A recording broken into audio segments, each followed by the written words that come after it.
지난 주간에는 우리가 사도 바울의 동역자인 마가에 대해서 살펴보았습니다. 오늘은 마지막 시간으로 사도 바울의 동역자 누가에 대해서 한번 살펴보겠습니다. 지난 주일날 제가 이제 예배 마치고 이 계단 밑에서 여러분들께 인사를 드리는데 한 분이 나가시다가 저한테 이렇게 말씀을 하셨습니다. 목사님, 오늘 말씀을 듣다 보니까 사도 바울이나 그 위대한 바나바나 그렇게 위대한 지도자들도 마가를 데리고 갈 것인가 말 것인가 그 문제로 그렇게 심하게 다투었다고 하니 참 세상에 완전한 사람은 없나 봅니다. 이렇게 말씀을 하셨습니다. 그렇습니다, 여러분. 세상에 완전한 사람은 없습니다.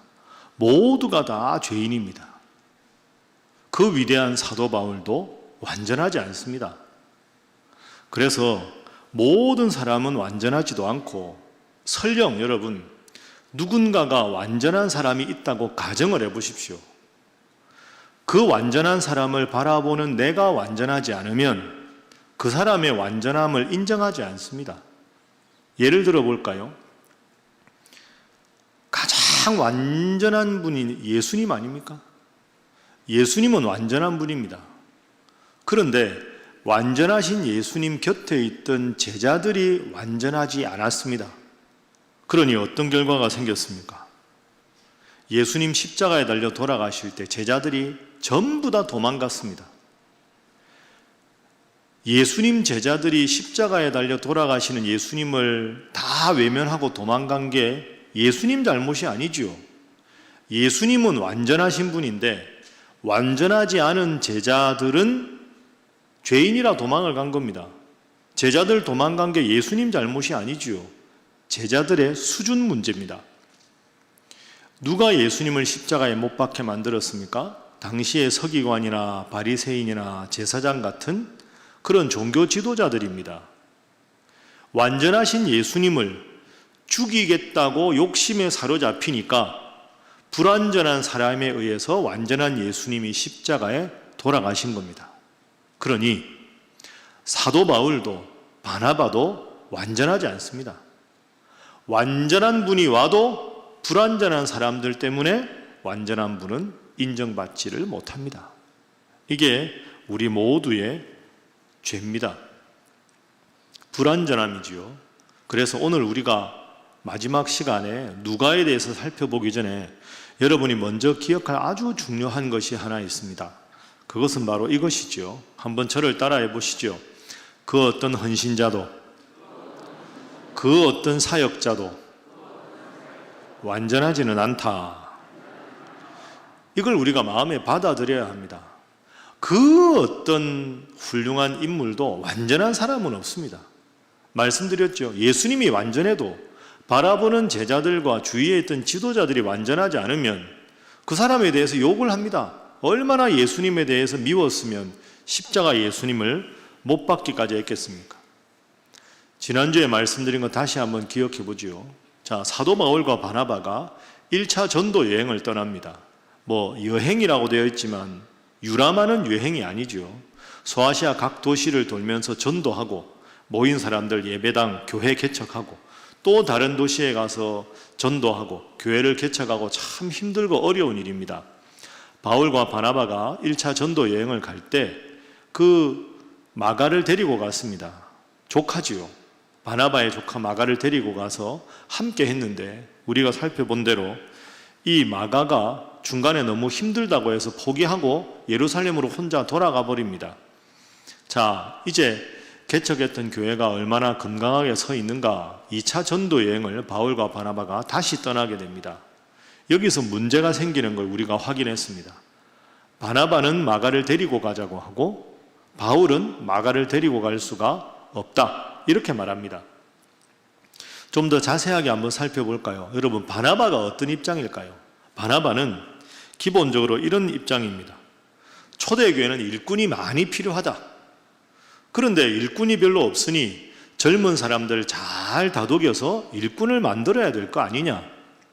마가가 1차 전도 여행할 때 중간에 포기하고 돌아온 것에 대해서 스스로도 잘못이라고 뉘우치고 있으니 다시 기회를 주자. 사람을 세우는 게 중요하다. 좀 포용해주자. 부족해도 받아줘서 사람을 만들고 지도자를 만들자. 이게 바나바 입장입니다. 바나바가 말은 하지 않았지만 이런 생각도 있지 않았겠습니까? 사울이 예수님을 그렇게 박해하다가 다메섹에서 예수님 만나서 사도 바울로 변화가 되었습니다. 사도 바울로 변화가 되었을 때 다른 사도들은 의심했지만 바나바는 믿어줍시다. 바울의 변화는 진심입니다. 믿어줍시다 해서 자기가 바울을 믿어줘서 초대교회 훌륭한 사도로 바로 선 것 아닙니까? 그러니까 바나바는 이런 마음이 있었던 겁니다. 처음부터 완전한 사람은 없지 않느냐? 마가 이번에 가면 잘 할 테니 기회를 한 번 더 주자. 당신도 옛날에 사울이었을 때 바울로 변했는데 아무도 믿어주지 않았는데 내가 믿어주지 않았느냐? 그러니 지금 이렇게 훌륭한 사람이 되지 않았느냐? 마가 데리고 가자. 이게 바나바 입장입니다. 바울 입장은 어떤 입장일까요? 안 된다. 우리가 놀러 가는 게 아니지 않느냐? 관광 가는 게 아니지 않느냐? 목숨 걸고 전도해서 교회를 세우는 이 중요한 일에 이미 실패한 사람을 데리고 갈 이유가 없다. 이번에도 또 포기하면 우리까지 영향을 받는다. 얼마나 우리가 지치고 힘든데 또 같은 실수를 되풀이할 수는 없지 않느냐. 사역이 중요하다. 열정과 헌신의 태도가 완벽하게 준비되어 있지 않으면 데리고 갈 수는 없다. 이게 사도 바울의 입장입니다. 자, 정리를 해보면 바나바는 좀 더 사람에 대한 관심이 있었던 사람, 좀 더 포용적인 사람이 바나바요. 바울은 사역에 더 관심이 있던 사람입니다. 헌신, 열정, 사역에 관심이 있는 사람. 여러분 어느 쪽이 더 마음에 드십니까? 좀 더 참아주고 사람 잘 키우자 바나바 입장이 좀 더 마음에 드십니까? 이게 노는 게 아닌데 열심히 전도해야지, 헌신이 중요하다, 사역이 중요하다 이렇게 생각하는 바울이 더 마음에 드십니까? 여러분은 어느 쪽에 더 마음이 가십니까? 손 들어볼까요? 아마 제가 하진 않지만 여러분 중에 바울 입장이 더 맞다고 생각하는 분도 있고 바나바 입장이 더 맞다고 생각하는 분도 계실 겁니다. 문제는 이 일로 다투었다는 거죠. 화해를 못합니다. 한참 가서 화해하죠. 각각 데리고 따로 갔습니다. 심하게 다투었다. 여러분, 바울이 누굽니까? 바나바가 누굽니까? 그래도 완전하지 않습니다. 바울은 바나바에 대한 불편한 마음이 있었고 바나바는 바울에 대해서 불편한 마음이 있었겠지요. 참 사람이 저렇게 물러터져서 어떡할 거냐 이렇게 바울은 생각할 거고, 바나바는 저 사람은 참 너무 사역 저렇게 해서 주위에 누가 있겠나 이런 안타까운 마음이 있었겠지요. 여러분, 바울도 바나바도 허물이 있습니다. 다 죄인입니다. 다 연약한 사람들입니다.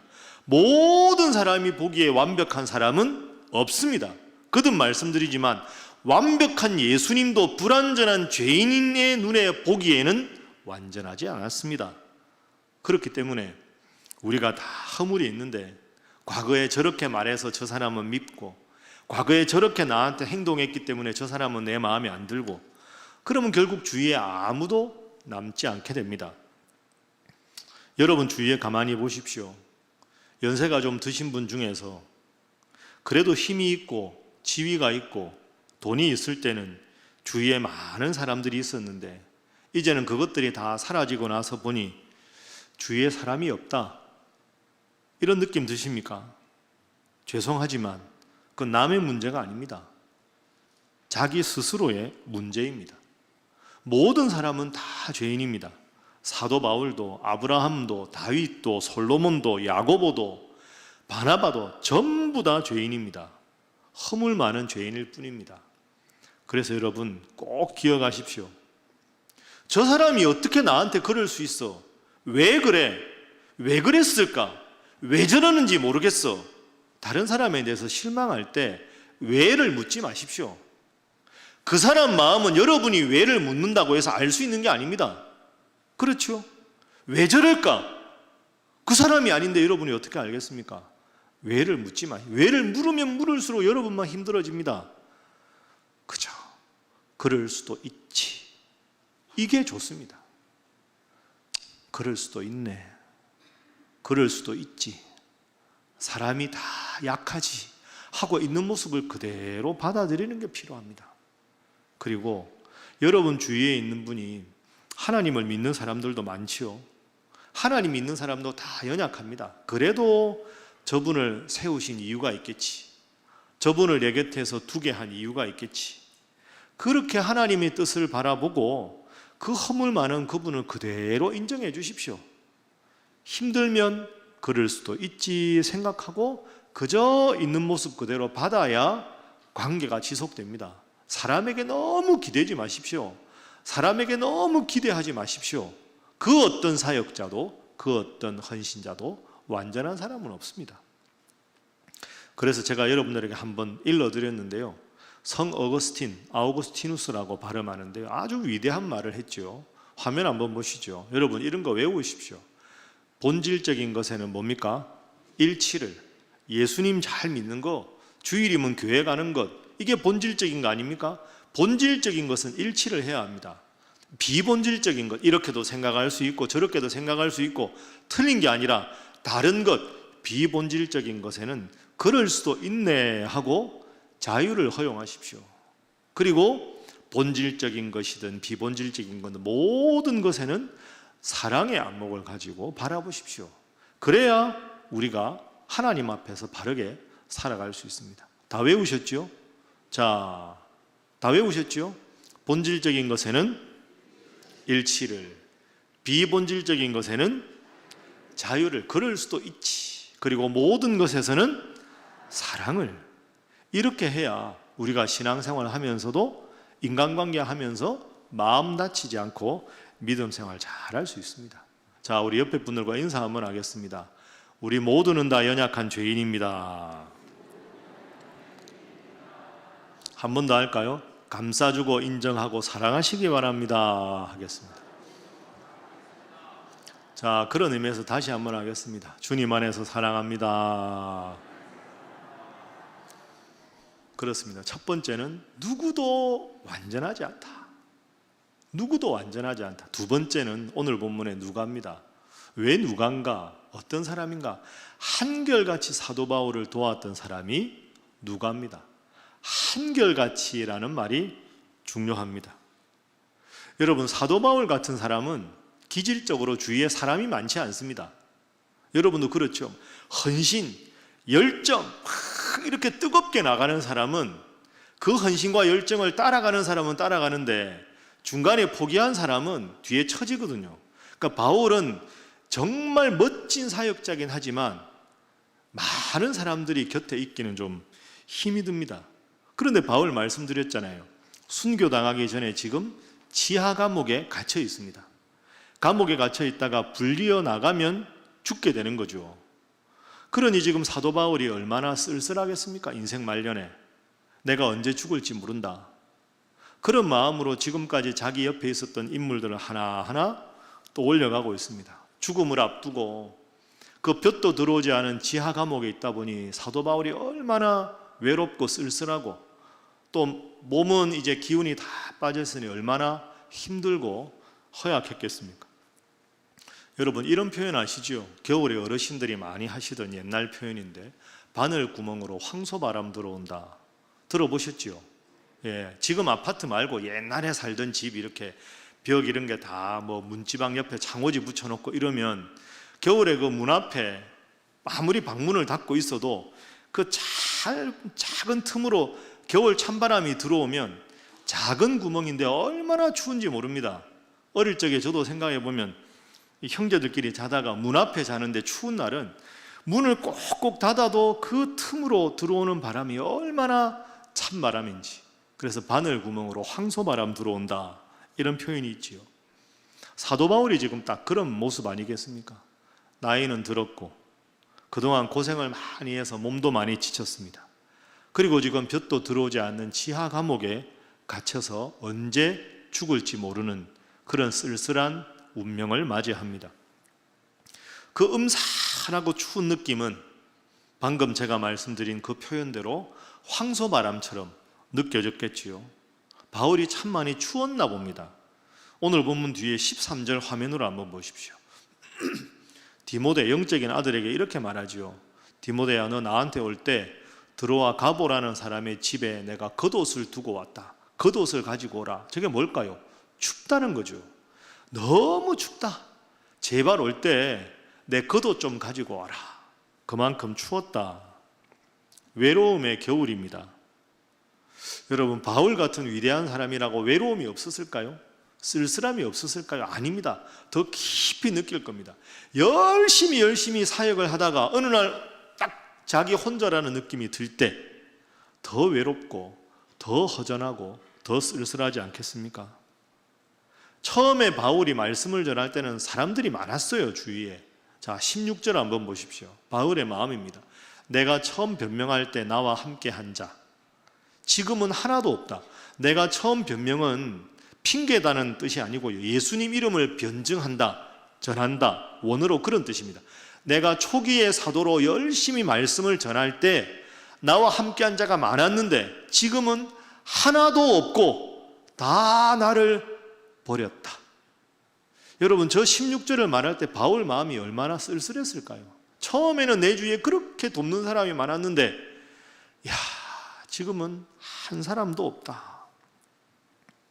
외로운 사도 바울입니다. 그런데 한 사람도 없나요? 딱 한 사람이 있었습니다. 한 사람. 그 한 사람이 누굽니까? 11절 보십시오. 따라합니다. 누가만 나와 함께 있느니라. 다시 합니다. 누가만 나와 함께 있느니라. 다 떠났는데 마지막까지 남아있던 유일한 인물이 누가입니다. 누가라는 인물이 어떤 인물인가 잠시 살펴볼까요? 누가는 수리아 안디옥이라는 도시에서 태어나서 자란 이방인입니다. 누가의 직업이 뭡니까? 의사입니다. 의사. 그래서 이 누가는 사도 바울이 전도하다가 드로아라는 도시에 갔을 때 거기서부터 합류해서 그때부터 줄곧 사도 바울을 곁에서 도왔던 훌륭한 사람입니다. 누가가 쓴 성경이 있지요. 뭡니까? 누가복음. 누가니까 누가복음. 또 한 권 더 있습니다. 사도행전을 누가가 씁니다. 신약 성경이 27권인데요. 27권 중에서 분량이 제일 많은 게 누가복음하고 사도행전입니다. 사실 누가복음은 24장까지고 마태복음이 28장인데요. 분량을 따져보면 마태복음보다 누가복음이 더 많습니다. 그러니까 신약 27권 중에 제일 분량이 많은 누가복음과 사도행전을 누가가 씁니다. 왜 분량이 많을까요? 누가가 의사거든요. 의사는 대충 하면 안 되잖아요. 대충 치료하고 대충 수술하면 큰일 나잖아요. 꼼꼼하게 세밀하게. 그래서 같은 사건을 봐도 누가복음을 보면 훨씬 더 자세하게 기록이 되어 있습니다. 그래서 누가복음과 사도행전의 저자입니다. 제일 분량이 많은 누가복음과 사도행전을 썼는데 누가가 참 훌륭한 점이 있습니다. 겸손한 사람이었습니다. 그 압도적인 분량을 다 읽어봐도 그 중에서 나 누가는 이런 표현이 한 번도 없습니다. 자기가 성경을 썼는데 나 누가는 이런 표현이 한 번도 없습니다. 사도 바울을 그렇게 잘 도왔으면 사도 바울과 나는, 나와 사도 바울은, 누가와 바울은 이렇게 한 번은 쓸 법하지 않습니까? 한 번도 없습니다. 그럼 어떻게 쓰느냐? 우리는 자기 이름을 끝까지 말하지 않습니다. 바울 곁에서 그렇게 도왔지만 자기 이름을 밝히지 않았다. 바울 이름은 주로 밝히지요. 자기 이름을 밝혀야 될 때는 우리는. 누가가 어떤 마음이었을까요? 나는 주님을 드러내는 사람이고 사도 바울을 돕는 사람인데 내 이름 드러나는 게 무슨 의미가 있습니까? 제 이름은 아무 중요하지 않습니다. 주님께 영광을 돌리고 사도 바울을 잘 도우면 그게 내 일인데, 하나님 나에게 주시는 일인데 제 이름을 드러낼 이유가 없습니다. 겸손한 사람이었습니다. 그런 한결같은 마음의 누가 참 좋은 조력자지요. 여러분, 바울이 지하 감옥에 있으면서 그 지하 감옥에서 있을 때도 곁에서 돕던 누가를 바라볼 때 얼마나 고마웠겠습니까? 그래서 제가 설교 준비하다가 11절 읽었을 때 참 마음이 짠했습니다. 11절, 누가만 나와 함께 있느니라. 저 만자를 한번 생각해 보세요. 누가만 외롭고 쓸쓸한 거죠. 한 사람밖에 없다. 그러면서 두 번째는 감사하고 고마운 마음 아닐까요? 누가는 나와 함께 있다. 다 버렸지만 누가가 내 옆에 있어서 나는 행복하다. 누가만, 외롭지만 고마운 마음, 이 두 가지 마음이 함께 있었습니다. 그래서 누가 때문에 사도 바울은 큰 위로를 받았습니다. 제가 여러분들에게 한번 여쭤볼 테니까 마음으로 한번 대답해 보십시오. 여러분은 누가 같은 사람이 있습니까? 신앙생활하다가 힘들 때, 누구에게도 말할 수 없는 답답한 마음, 억울한 마음이 들 때, 사람들이 다 나를 이상하게 바라보고 미심쩍은 듯 바라보고 나를 오해하고 있을 때, 그래도 나에게는 바울 곁에 있던 누가처럼 저 사람 한 사람 있으니까 나는 살만하다, 저 사람이 있어서 나는 외롭지 않다, 그 한 사람이 여러분에게 있습니까? 성도들 중에 있습니까? 가족 중에 있습니까? 그런 사람이 있어야 우리가 남은 인생이 외롭지 않겠지요. 위대한 사상가 함석헌 선생님 시 중에서 그 사람을 가졌는가 하는 시가 있습니다. 말리길 나서는 길 처자를 내맡기며 마음 놓고 갈 만한 사람, 그 사람을 그대는 가졌는가? 온 세상 다 나를 버려 마음이 외로울 때에도 저 맘이야 하고 믿어지는 그 사람을 그대는 가졌는가? 탔던 배 꺼지는 시간 구명대 서로 사양하며 너만은 제발 살아다오 할 그 사람을 그대는 가졌는가? 불의의 사형장에서 다 죽여도 너희 세상 빛을 위해 저만은 살려두거라 일러줄 그 사람을 그대는 가졌는가? 잊지 못할 이 세상을 놓고 떠나려 할 때 저 하나 있으니 하며 빙긋이 웃고 눈을 감을 그 사람을 그대는 가졌는가? 온 세상의 찬성보다도 아니 하고 가만히 머리 흔들 그 한 얼굴 생각에 알뜰한 유혹을 물리치게 되는 그 사람을 그대는 가졌는가? 여러분은 어떠십니까? 그 사람을 여러분은 가지고 계십니까? 여러분 주위에 그 사람이 있다면 여러분 참 행복한 사람입니다. 몇 명 더 있다면 더할 나위 없이 행복한 사람이죠. 그래서 저는 말씀 준비하며 생각했습니다. 그래도 바울은 행복한 사람이었다. 누가가 바울의 곁에 있었기 때문에. 그래서 이제 오늘 우리가 생각할 게 있습니다. 오늘 나도 누가처럼, 바울에게 누가처럼 한결같은 조력자가 되어야 하겠다 하는 거죠. 참 누가는 이름 없이 빚도 없이 주님을 높이고 바울을 한결같은 마음으로 도왔던 사람입니다. 여러분, 누가가 루크 아닙니까? 영어로. 누가의 이름 뜻이 뭔지 아십니까? 누가의 이름 뜻은 빛난다 하는 뜻입니다. 빛난다. 그런데 누가는 스스로 빛나려고 노력하지 않았습니다. 지금까지 우리가 살펴본 대로 누가는 주님께서 빛나도록, 주님을 빛내도록 높인 사람, 사도 바울이 빛나도록 높인 사람입니다. 내가 스스로 높아져서 빛내려고 한 사람이 아닌데 주님을 빛내려고 하고 바울을 빛내려고 하니 결과적으로 자신이 빛나게 된 사람입니다. 이게 멋지지 않습니까? 내가 나를 드러내려고 빛내려고 한 게 아닌데 주님 드러내고 바울의 조력자로 살다 보니 내가 저절로 빛나는 인물이 되고 그렇게 하나님께서 빛나게 만들어 주셨습니다. 사실 오늘 본문에 이 바울은 이 편지를 쓰고 얼마 되지 않아 순교를 당합니다. 목이 잘리는 참수형을 당하거든요. 아까 13절에 디모데에게 나 춥다, 올 때 겉옷 갖고 와라. 근데 겉옷을 가지고 디모데가 왔는데 디모데가 도착하기 전에 바울은 순교당합니다.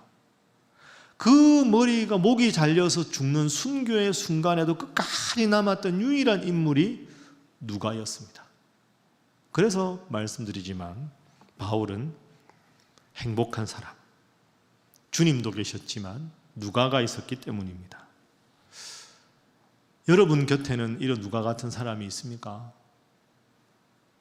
우리 신일교회는 이런 누가와 같이 주님을 높이고 자신이 빛나려고 하지 않는 이런 겸손한 성도가 몇 명이나 될까?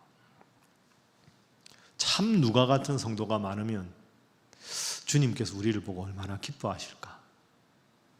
제가 말씀 준비하면 참 그래도 바울이 부럽다. 누가가 있었으니. 우리가 서로를 바라보면서 기뻐할 수 있고 조력자가 될 수 있으면 참 삭막한 이 세상에 우리 신일교회 성도들이 서로에게 누가가 된다면 하나님 얼마나 기뻐하시고 얼마나 서로에게 힘이 되겠습니까?